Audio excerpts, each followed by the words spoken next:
Kali ini kita bakal bahas sebuah kisah yang, bener-bener menguji batas kesabaran manusia. Kisah Nabi Ayub. Sebuah cerita tentang sabar saat kita udah ada di titik paling bawah dalam hidup. Coba deh, saya mau tanya sama kamu. Kamu bakal ngapain kalau tiba-tiba semua yang kamu punya itu hilang? Harta yang susah payah kamu kumpulin, puff, hilang gitu aja. Keluarga yang kamu sayang, pergi ninggalin kamu. Terus, kesehatan kamu, satu-satunya hal yang tersisa. Malah direnggut sama penyakit parah yang nggak sembuh-sembuh bertahun-tahun. Nah, di saat yang tersisa cuma iman di hati, cuma itu doang. Pertanyaannya, apa kamu masih bisa gitu loh? Masih sanggup buat bersyukur? Pertanyaan berat barusan itu, itu yang jadi inti dari kisah yang mau kita bahas. Kisah Nabi Ayub. Cerita tentang kesabaran di level yang paling ekstrim. Oke, kita masuk ke bagian pertama, saat semuanya hilang. Biar kita paham seberapa berat cobaannya, kita harus lihat dulu hidup beliau tuh kayak apa sih sebelumnya. Lihat deh, sebelum ujian itu datang, hidup Nabi Ayub itu bisa dibilang sempurna banget.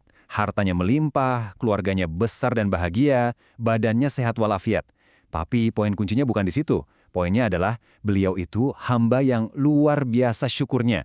Dan percaya nggak percaya, justru rasa syukurnya inilah yang jadi awal dari ujian terberat dalam hidupnya.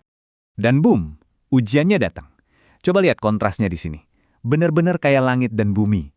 Dari harta yang melimpah, jadi nggak punya apa-apa. Dari keluarga yang rame, jadi sebatang kara. Dari sehat bugar, jadi sakit parah. Teman-temannya pada ngejauh semua. Ujiannya itu datang keroyokan, nggak ngasih jeda sama sekali. Di tengah semua kehancuran itu, saat semua orang pergi, cuma ada satu orang yang tetap di sisinya. Istrinya yang setia. Cuma dia, satu-satunya pegangan yang tersisa di dunia yang rasanya udah runtuh. Oke, sekarang kita masuk ke babak selanjutnya. Ini yang bikin kisahnya makin luar biasa. Ujian kesabaran yang berlangsung bertahun-tahun, bukan cuma seminggu atau sebulan ya. Poin pentingnya di sini itu durasi. Ini bukan penderitaan yang sebentar. Kita ngomongin bertahun-tahun loh. Bayangin deh, setiap hari bangun dengan rasa sakit, kesepian, dan kehilangan. Tapi yang bikin merinding, lihat deh, imannya itu nggak pernah goyah sedikit pun. Tetap kokoh. Sampai akhirnya, di titik puncak penderitaannya, barulah beliau berdoa. Ini bagian yang paling bikin saya geleng-geleng kepala. Bertahun-tahun loh menderitanya, tapi nggak ada sekalipun, satu kata keluhan pun yang keluar dari mulutnya buat Tuhan. Dia nggak nyalain Tuhan, nggak marah, nggak putus asa. Sabarnya itu absolut. Kebayang nggak sih, punya mental sekuat itu? Nah, sekarang kita sampai di turning point-nya, bagian ketiga, doa yang mengubah segalanya.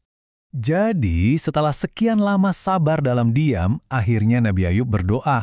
Penting buat dicatat nih, doanya itu bukan karena dia udah nyerah atau putus asa loh, tapi justru karena dia udah sampai di puncak kepasrahan. Dan coba kita lihat isi doanya. Singkat banget, tapi dalamnya luar biasa. Ya Tuhanku, sesungguhnya aku telah ditimpa penyakit, dan Engkau adalah yang maha penyayang di antara semua penyayang. Perhatiin deh, dia nggak minta sembuhkan aku, nggak protes kenapa aku, dia cuma curhat, ngakuin kondisinya, terus memuji Tuhannya. Ini adab berdoa level tertinggi. Dan jawaban dari Tuhan datang langsung. Saat itu juga, prosesnya simpel banget. 1. Dapat perintah buat hentakin kaki. 2. Muncul keajaiban. Tiba-tiba ada mata air keluar dari tanah. 3. Beliau mandi dan minum dari air itu.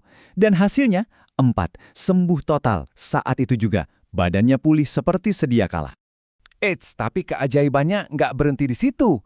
Angka 2 kali lipat ini nunjukin betapa pemurahnya Tuhan.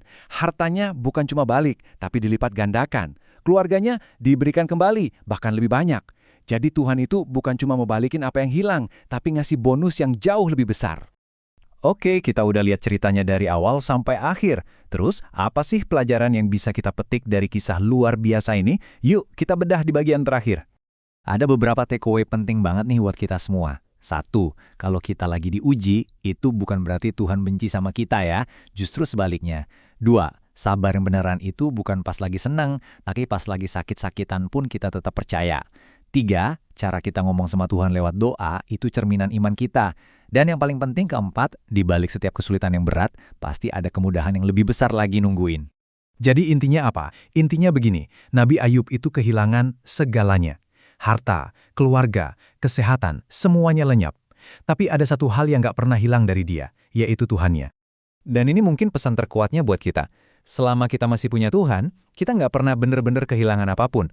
Karena kita nggak pernah tahu kan, bisa jadi apa yang hilang itu cuma cara Tuhan buat ngosonin tangan kita, biar kita bisa nerima sesuatu yang jauh-jauh lebih baik lagi.